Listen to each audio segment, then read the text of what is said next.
behalf of Trinidad and Tobago, and it will be witnessed by the Prime Minister of Barbados, the Honourable Motley, and the Prime Minister of Trinidad and Tobago, the Honourable Prime Minister Rowley.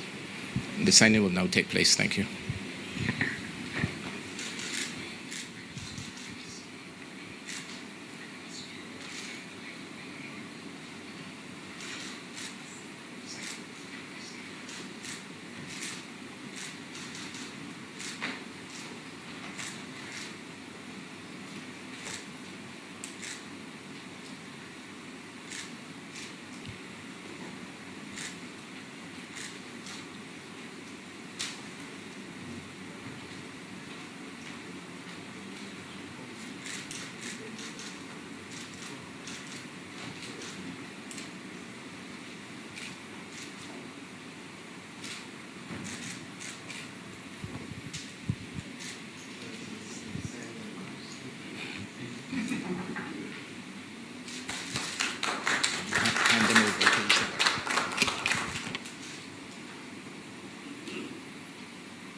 Yes.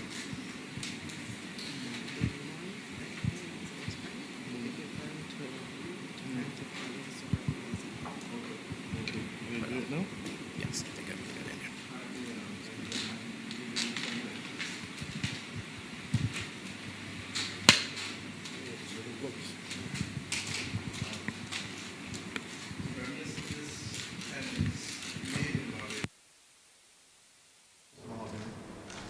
Box is also made in Barbados and Barbados model, and therefore we want when we use this in the future, that we not only use it to involve the CARICOM matters, but we do so knowing that we are family, and that family comes together to make better for all the rest of the family, that Trinidad, Tobago, and Barbados, and the people today, for all of CARICOM. Thank you.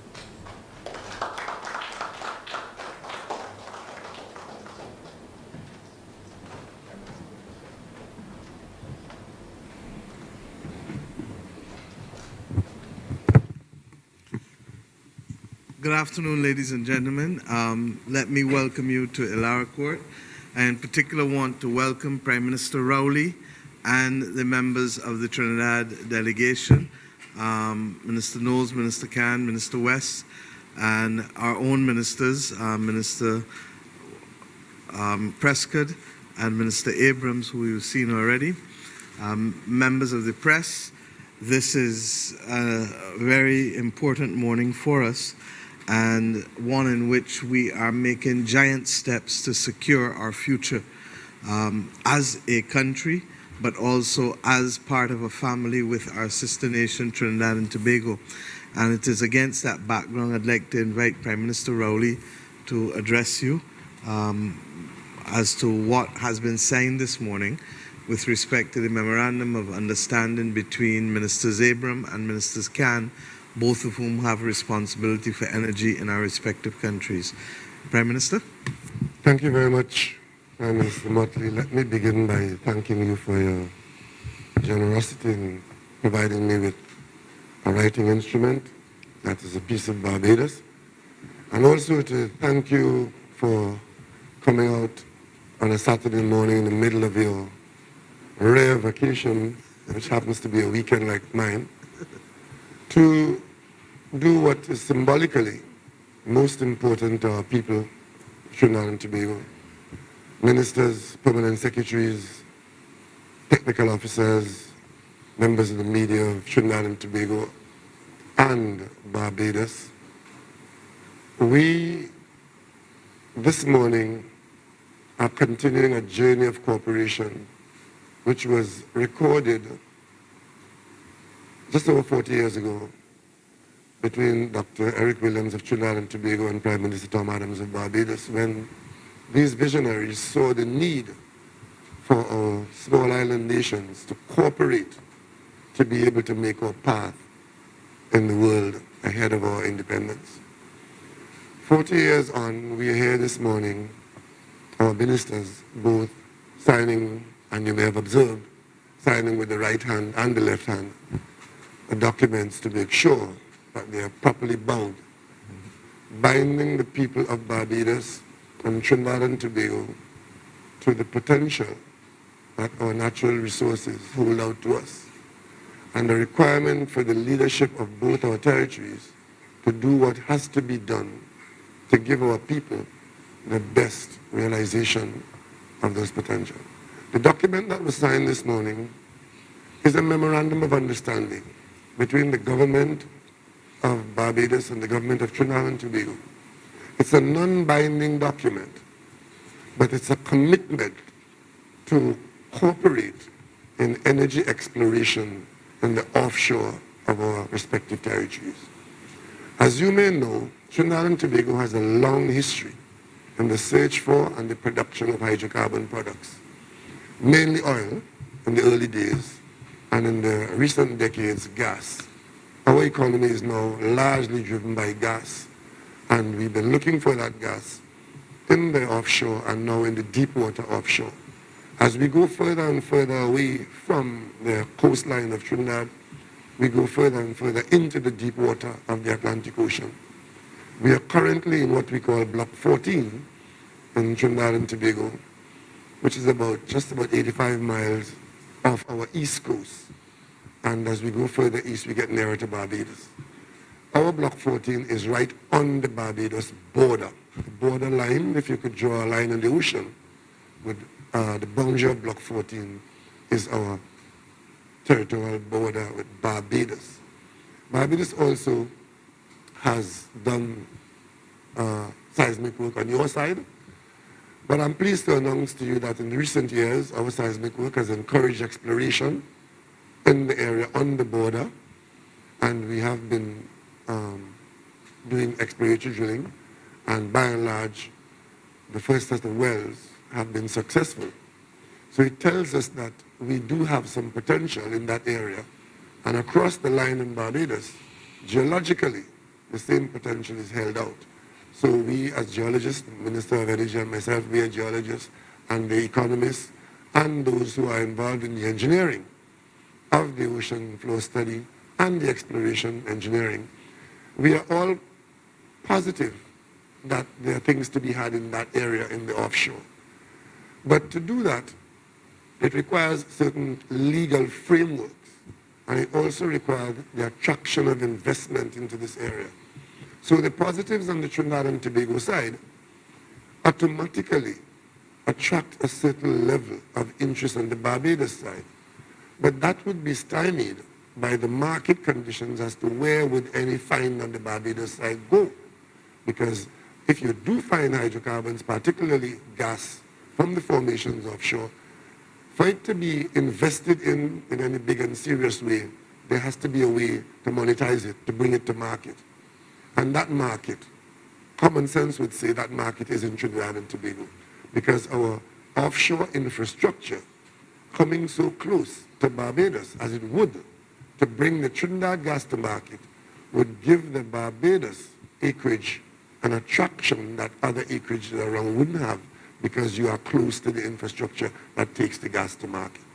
That being the picture in a nutshell, tells us that now is the time that Trinidad and Tobago and Barbados should lay the groundwork to firstly encourage the investors to use the area because of the positives that I've just mentioned.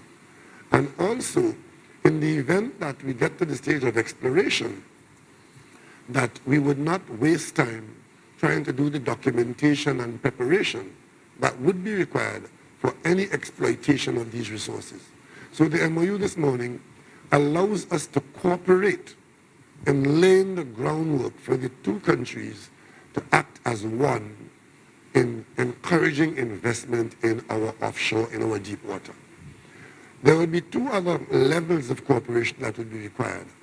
In the coming months, we expect that our continuing cooperation will allow us, two countries, to sign a treaty which lay the foundation again for those who would be hands-on in dealing with the actual exploration and production in those areas. But the operators can now, at the level of the operators, to sign agreements to extract the resources. But that is what we call a unitization agreement, and an operational agreement.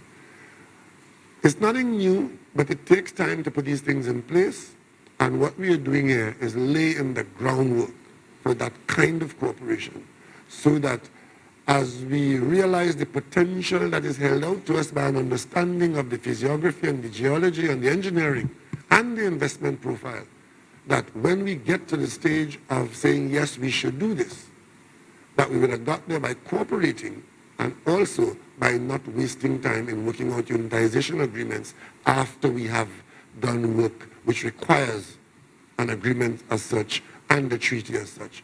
So it is all good for Barbados and it's all good for Trinidad and Tobago, because if we do find gas in the Barbados acreage and that gas finds its way to the market in Trinidad and Tobago, to the plants in Trinidad and Tobago, it is all to the good for us in Trinidad and Tobago, because we would have access to a larger resource base and you would have access to a market to sell whatever you find in your acreage. And that is basically what we're trying to do. So it is not common knowledge that Barbados is in fact an oil producing country, because you are. You have a small oil field here and you have been producing oil for the longest while, but your economy is not driven by that as we are.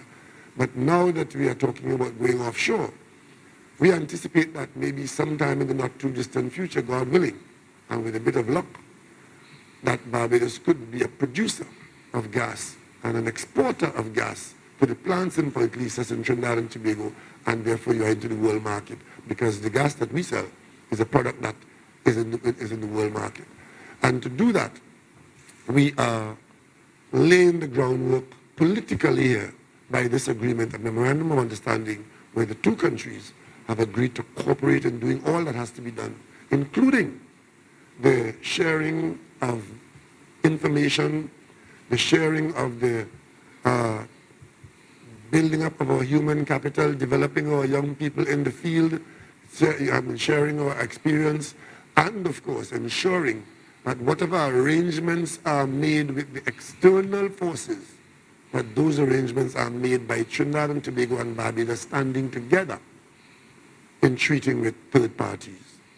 So, Prime Minister, we've made the first of 3 steps, and by the time we get to step 3, hopefully Barbados will be looking at some element of participation in the gas business with Trinidad and Tobago as a partner of long-standing.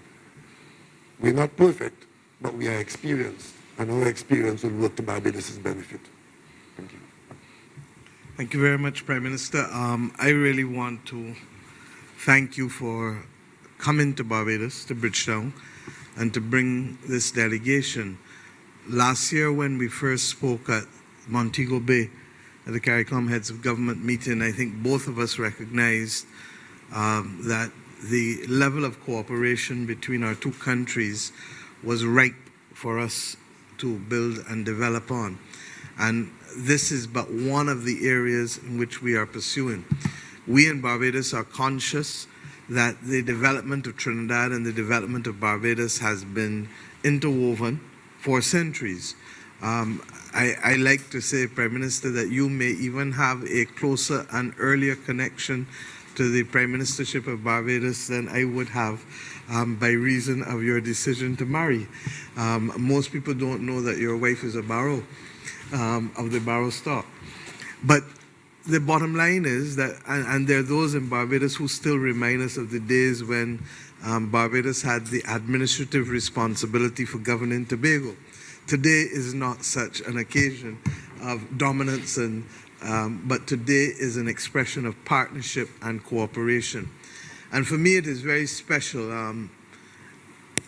Most people wouldn't know that the first thing that I did other than being a student was to manage a band when I was 12 or 13 years old.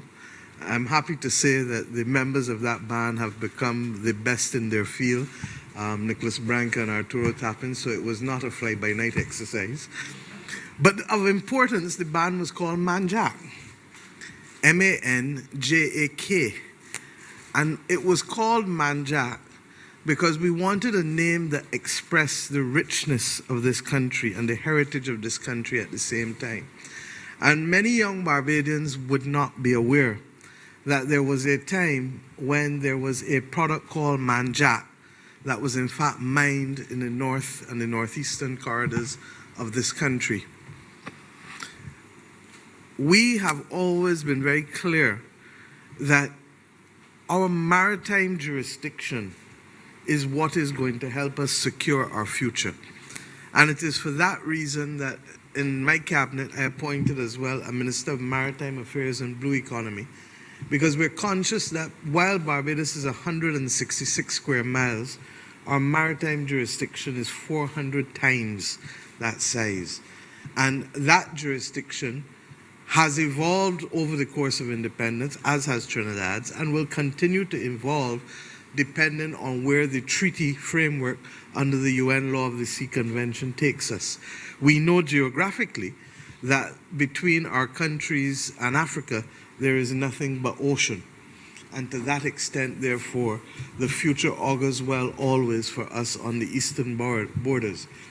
Prime Minister, you know better than I do where the technology has carried us over the last few decades, both in terms of the seismic data, as well as in terms of the technology to drill in deep water environments. And when I speak to Sir Henry Ford, a former Minister of External Affairs and leader of the party which I have the honor to lead, and who was involved in the discussions and the negotiations with Trinidad and Tobago for the 1978 agreement, one of the points that he continues to underscore with me was that the technology simply did not exist for that level of cooperation in the maritime boundaries, maritime jurisdiction, to be able to take what they knew was rich potentially, but they didn't know how else and where else to go. Having said that, 4 years after the agreement was signed, we did start a level of energy cooperation. And Barbados National Oil Company, I believe, was formed in 1982, and the then Prime Minister Tom Adams, who had signed the agreement with Trinidad and Tobago, I believe entered in and ensured that that company entered into an arrangement with Trinidad, with your refineries, where Trinidad would agree to take all of Barbados's crude for refinement, and we would buy back or get an equivalent amount of what we needed in order to be able to sustain Barbados. That relationship has gone ahead quietly and seamlessly for many years until you took the decisions on the refinery. We believe, however, that the world knows that Trinidad and Tobago has more than a century experience in oil and gas. Barbados's experience is in other things. And Barbadians have, in addition to the energy cooperation, in addition to the investment agreements, in the post-emancipation era, the number of Barbadians that settled in Trinidad and Tobago are significant, to the point where there's almost family relationships in so many of our families across the border that we hardly speak about it as a reality. We therefore, as a government, felt that in order for us to move and to secure our future in Barbados and to move us to the next stage, that there was sense in cooperation, and that the distance between where Barbados now is and where we need to go to monetize what we have is so long that if we did it on our own, it would probably take decades. But that if we worked cooperatively with our brothers and sisters in Trinidad and Tobago, as we have been doing in the energy sector for more than almost 40 years, that we can continue, therefore, to work in a way that allows Trinidad and Tobago to get the widest economies of scale that it can possibly get for its industrial complex, but at the same time allowing us to monetize what we have, recognizing that on our own island of 166 square miles, the ability to move into heavy industrial development, manufacturing of fertilizer and ammonia, or an LNG plant may not necessarily be the most appropriate models of development given our structure for how we have developed as a nation onshore. But that does not mean that we cannot benefit from it either through one, the export of the product itself so it can be appropriately monetized. Both the oil and the gas should be successful. But secondly, that we also, through the export of capital and through the savings instruments and other financial instruments that we want to make real in the context of what we are doing post St. Anne's Declaration of CARICOM in December last year in Trinidad, that the CSME framework is designed now to be able to put attractive instruments there for the savings of the region to be deployed in the interest of the region to create growth at the national level, the regional level, but also to benefit individual citizens such that they become beneficiaries of the patrimony of the region. We believe, therefore, that given one, our limited land size and our inability to handle massive industrial development onshore without serious dislocation of our population and our communities. Two, given the fact that we are intent on being able to monetize the resources so that we can secure the future of Barbadians to come, given also our determination and our recognition that it makes no sense to recreate when our family has already been in this business for more than a century, and it is family with whom we have cooperated from the day we opened the Barbados National Oil Company. And given ultimately the interests of BHP Billiton, who, by the way, happens to be the recipient of blocks to the north of the median line in Barbados's waters, but is also the recipient of blocks to the south of the median line in Trinidad and Tobago waters, that it is the most natural fit for us to take this step. And we do so consciously that we are binding our two countries together even further, not for the benefit of those of us who are in office today, but more so for those who will come in the future, because we are securing the future by ensuring that the train that will flow will be able to benefit our citizens collectively. And I want to thank the officials from both countries, because it is this level of cooperation that will add value to our quality of life. And I say so conscious that even as we seek to get and share the best collective experiences that we have, that there are those who will still want to play the nation card. But the nation card is irrelevant in this consideration because we are simply too small to matter in the context of energy resources as a country, even though for us it can bring significant benefits given what we can access in the blocks that we have. I also want to underscore the point of the development of our citizens, our population. And Prime Minister, you shared with me that, as Minister Khan said, in an industry that 30 years ago would not allow a woman on an offshore platform in the oil and gas industry, that we now have women on the front line of this industry from the Caribbean. And I certainly look forward to meeting them when I come to visit the ship Invictus, I believe, which is in your waters doing the work now that is preliminary as part of the exploratory work, that is preliminary to any substantive work thereafter.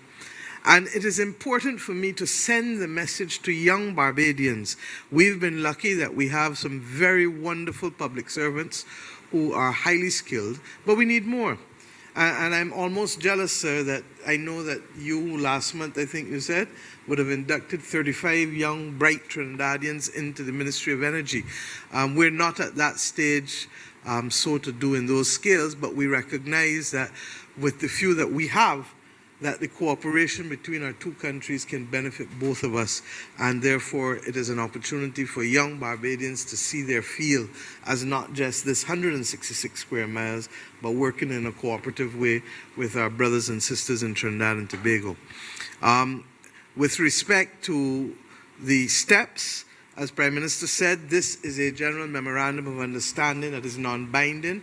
Its only binding feature relates to the confidentiality of the data which we will access, and each country commits to keeping that data confidential.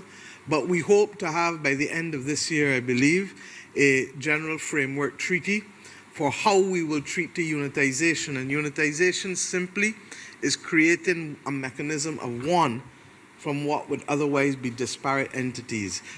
Barbados, Trinidad, and whoever the operator will be that will help lift the resources out. If you don't have certainty in these commercial relationships, you end up pricing for the risk of uncertainty. And once you do that, there is uncompetitiveness in the product and in the business case which you are making. So that for us to plan out our business with certainty, to allow now the kind of exploratory work to continue, and I'm told, Prime Minister, you are the geologist, and I've learned never to find myself between a rock and a hard place, so I'll leave that, sir, to you to master. But I've been told by you and others that the accuracy of the data which we can now get today, which is phenomenal, by the way, because of technology as opposed to 40 years ago, but the accuracy of that 3D seismic data increases significantly with the greater level of acreage.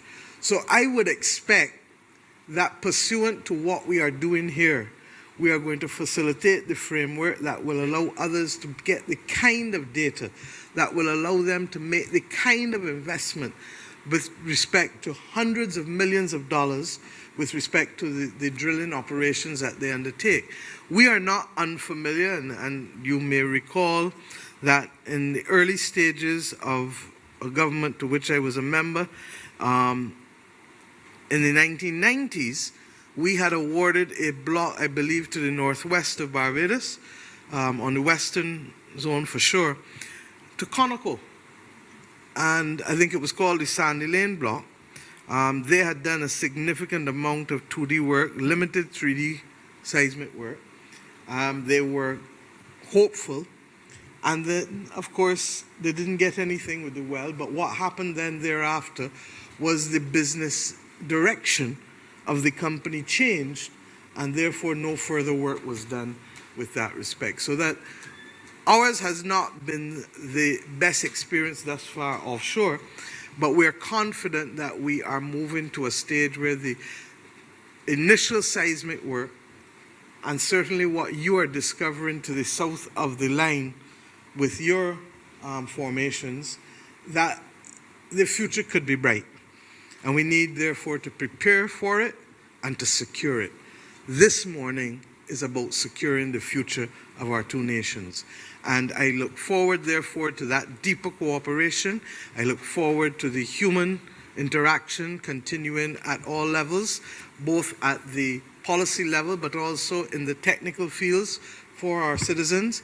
And I look forward generally to us recognizing that this is but one of the cooperation agreements, Prime Minister, that we will embark upon.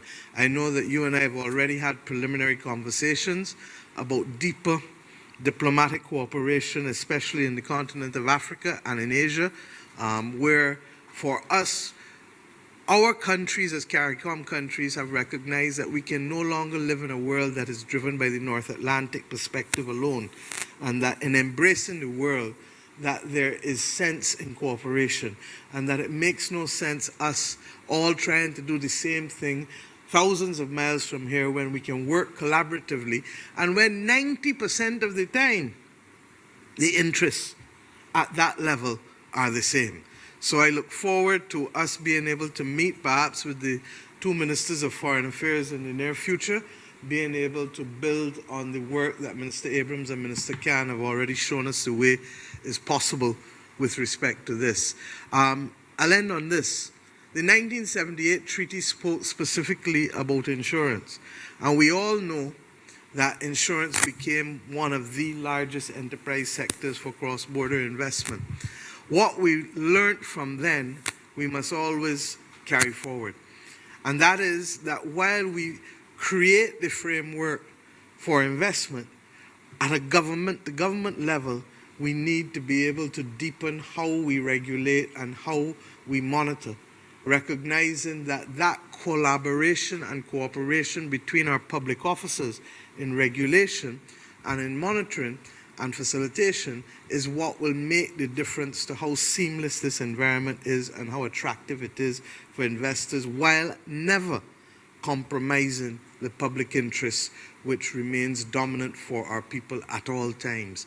Because the music sometimes changes, and we have to be able to respond with a new dance, as the old African proverb says. But as we respond with that, we must know what are the elements of the public interest that we are protecting. And that was the example that we've learned, I believe, from the 1978 investment agreement. So it can't be a static document. It has to be a living document. And I look forward to working with you in a close way as we go forward. I don't know if there are any questions for Prime Minister Rowley or myself. Yes. Good morning, Prime Ministers.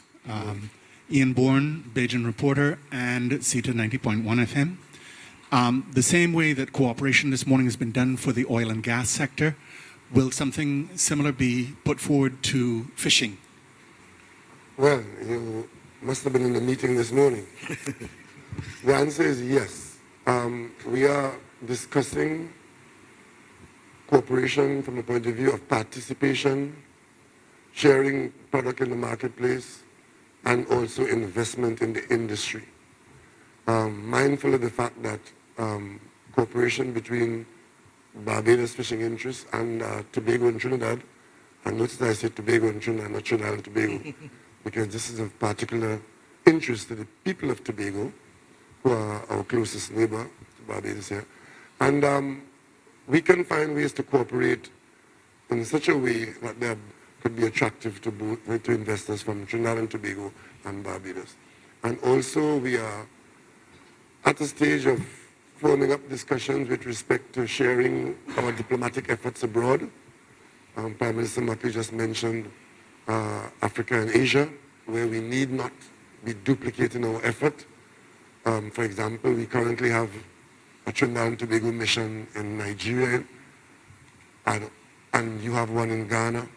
There's no need to have a mission both of us. We could cooperate by sharing, in which way, for example, the Ghanaian mission of Barbados could be a Ghana, Trinidad and Tobago effort, where both countries get the best of the presence and our technical people operate seamlessly. And the same thing in Nigeria, and of course East Africa and Southern Africa. If we do that, the cost of maintaining missions abroad to the individual countries would be reduced, and the reach of the country into areas of interest would be increased. So cooperation brings those benefits, and those discussions are, some are at preliminary stages, and some can be advancing in the very near future. I am hoping that within a matter of months, our foreign ministry and the Barbados foreign ministry could be in a position to give us a framework paper on a similar agreement in diplomacy as we have here in energy. I think that on the fishing point, Prime Minister's made the point that we recognize that cooperation for fishing in an environment where the CSME is a lived reality is a completely different discussion than before the CARICOM single market and single economy took fruit in 2006. I want to say that fortunately, and Prime Minister, I'm conscious of it, that there have been no incidents in recent years. But I also, like you, agree that we need to root our citizens in the investment framework for the future. And that is going to mean that they can exercise their rights to establish businesses in Tobago and to be able to move from Tobago with Tobagonians also coming into Barbados, because that's what the CSME is about.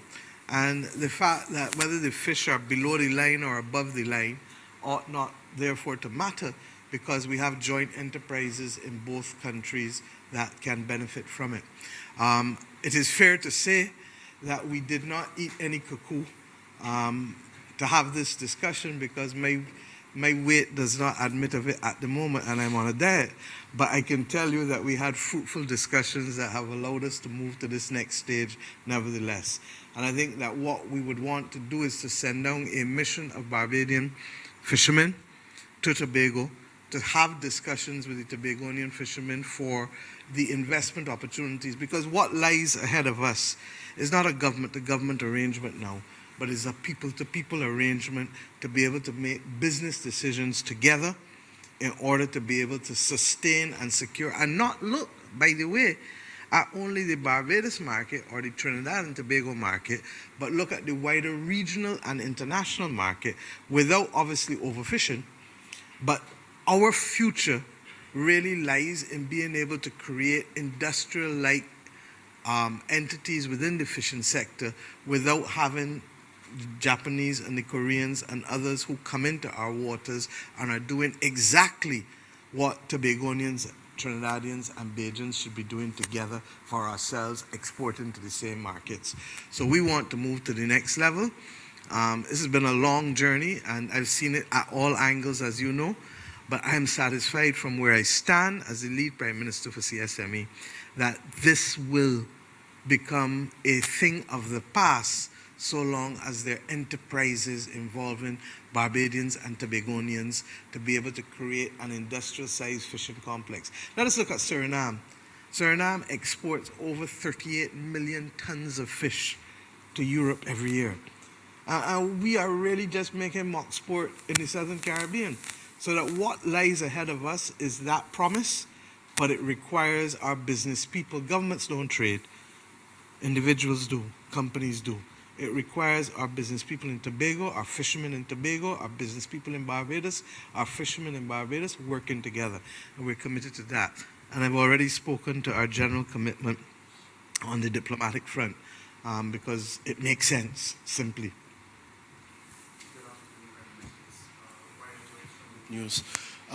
Just a bit of clarity, how does this treaty and the MOUs that we've signed here this afternoon impact on the 2006 ruling with the laws on the sea? Because I would recall... It doesn't. That ruling was just simply about delimitation. In fact, it is because of that ruling that we can have this treaty, because this treaty, in fact, is a cooperation treaty that allows us to be able to cooperate effectively on both sides of the border. So you heard Prime Minister Rowley speak about Block 14, which is very close to our boundary. You heard me speak about the fact that we had awarded 2 blocks to BHP Billiton, not exactly on the boundary, but just north of the boundary. It allows us, therefore, to move forward with certainty. BHP Billiton or no company in the world would be seeking to invest if there was any hint of any kind of dispute between Trinidad and Tobago and Barbados. And therefore, by removing the issue of boundaries and settling it with absolute clarity, it allows us, therefore, to work together with a third party to monetize what is there for us. PM, I don't know if you want to add anything. What we do have is a clear boundary between Trinidad and Tobago and Barbados. There's no dispute. And what that does, as we seek to find the resources subsurface in the ocean, it is quite possible, not just that we would find across the border each territory, but there might be some reserves that are actually on the border extending from one country into the other. And then the question of how you extract from such a formation becomes the issue. And that is where unitization and the certainty of the border becomes a critical issue, because in the absence of a determined border, you would not even begin to do that, far less to have the problem of how you share the reserves that might be crossing the border. In fact, if you look at and I trust that the press will get a copy of it, but if you look at the agreement which we will lay in Parliament, and it then becomes a public document anyhow, at Article 4, it speaks specifically about concluding agreements and establishing arrangements for the development or unitization of transboundary reserves. You can only have transboundary reserves if you have a boundary. That is certain. Okay? So the 2006 action, and let me say, it was peaceful, it was civil and cooperative. And I think, in fact, far more civil and far more cooperative than happens in a lot of families, regrettably, today. because Prime Minister Rowley and I share a view that the level of violence in the region has become effectively a public health disease, so that we understand what we are facing, and that's why it is so important for us to secure the future for our citizens, because unless we give ordinary Caribbean citizens, ordinary citizens of Barbados and Trinidad and Tobago a stake, a piece of the action, something to live for, they are not going to have anything that will cause them to pause before they do ignorance. My next question then would be for Prime Minister Rowley. Given the situation that we in Barbados are facing as it relates to crime, Trinidad has had some experience in handling the issue within the last year. Are there any words of advice which you would want to give us as to how to deal with some of the challenges we have in that respect? Well, the people of Trinidad and Tobago would raise their eyebrows seeing you asking me for advice on crime fighting. The only thing I would say, though, is that the level of violence in societies is a feature of the modern world. And in our area, we have a number of stimulants to that violence, and we should be cognizant of that. And we are now accepting that it's something that we have to address on an ongoing basis. And it's not simply something that involves locking up people, shooting criminals, incarcerating the population, and so on.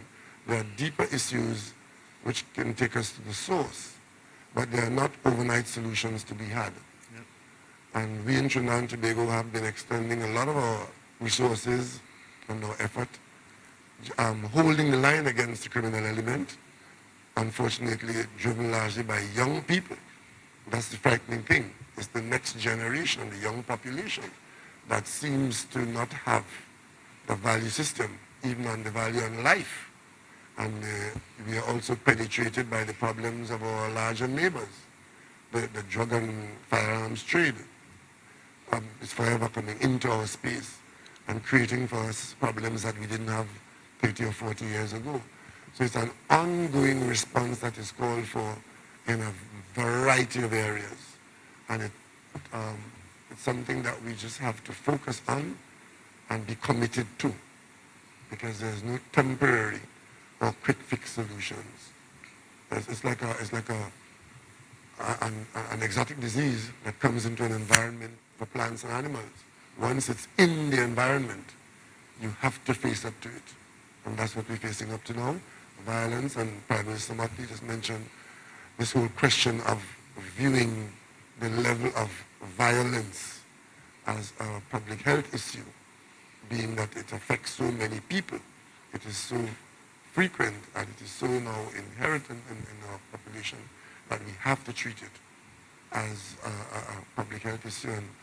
And last week, I was talking to our National Security Minister, and we are inviting an expert into Trinidad to open a conversation on this issue, which is crime and violence as a public health issue. So we have nothing in Trinidad and Tobago that we can offer you as something different to what you're facing here. We are all facing the same thing, and we are probably doing the same thing that you're doing. I don't think they want to hear me anymore, because I spoke at length last week on this with the Barbados Youth Advanced Corps, which we're now establishing to take just under a third of our equivalent of a third of the outtake from the school, 1,000 people a year, and hold them for 2 years in a Youth Advanced Corps that will expose them to a range of skills. So we have a joint approach of heavy law enforcement but strong social work like you to be able to intervene, because it's a young people thing. But I must tell you, especially now that I've taken a few days leave and I've been spending some time around some younger kids, I am amazed at the extent to which we accept as normal the desensitization of our children towards killing, especially in these video games and the other things that they have around them. You cannot play 24 hours, as some of them try to, believe you me. Half the day they're playing on this game instead of running about outside or swimming or something. And all it is people being killed. But you can't get up and, in those games, people get up and you continue to play again. But the notion of people getting that when they're killed in real life, as I keep saying to Barbadians, when you're dead, you're dead. So that we have to have a conversation regionally, and I think it's not just our governments, it's our artists, it's our churches, it's our educators, it's our health people. It's a regional conversation. The Caribbean as a whole, and it comes, and I say this without thinking that part of it also starts in language and education in addition to values, because if I can express myself sufficiently well to give you the nuances of my emotions and feelings, I'm less likely to lash out in a violent way, to start with in the small things. And if you get accustomed to lashing out with the small things, well, the big thing becomes par for the course. Okay. All right, anything else? Thank you very much then. Thank you very much. Thank you very much for coming out. And I'd like to wish the rest of the Trinidad delegation the very best for the rest of the weekend. I hope that I can beg the Prime Minister for a day for them so that they can understand why they may want to come back here a little more regularly, not only on technical cooperation issues, but also investment opportunities. Thank you, and God bless you all. Thank you very much.